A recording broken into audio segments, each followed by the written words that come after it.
One time for old times. What do you say we play some football as we are underway from Oakland in the John Madden Legacy game. And that'll carry over the back line of the end zone for a touchback.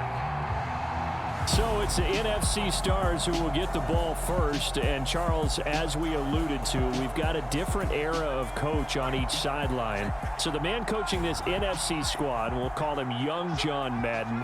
This is a coach who was trying to establish a foothold in the NFL and on the cusp of doing it very successfully. Yeah, you think back to that period, those early days as the coach of the Raiders, the late 60s in the AFL and then in the NFL in the early 70s. Coach was a guy who was ahead of his time. The Raiders were one of the first teams to have mini camps, one of the first to film practice, because he wanted to practice coaching as much as he could. And his teams, they were successful right from the start of his head coaching tenure. Now they're going to be dealing with a 3rd and 7 as that one officially a loss of 1. So 7 yards from the first down here as they come up to the line of scrimmage. That's to the right side, complete to Kittle. And he gets this up to the 34 out of bounds there. So on 4th down, here's the Australia native Mitch Wishnowsky to punt this one away. Back deep, 2-time Pro Bowler Dante Hall.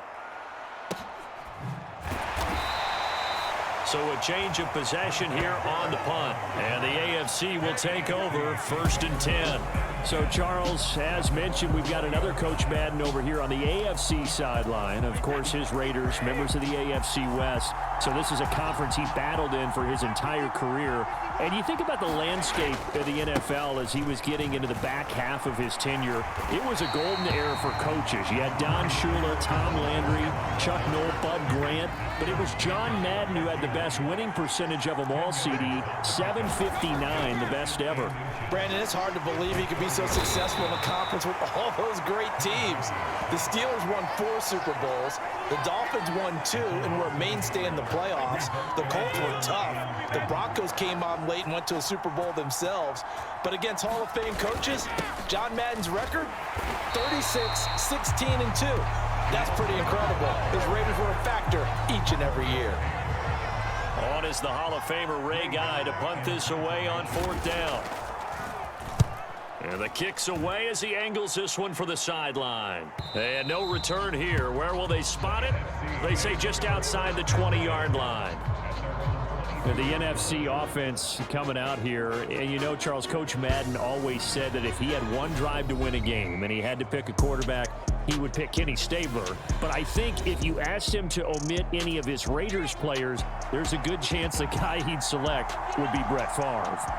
Brett Favre is always smiling. He's always laughing. He's always talking to someone.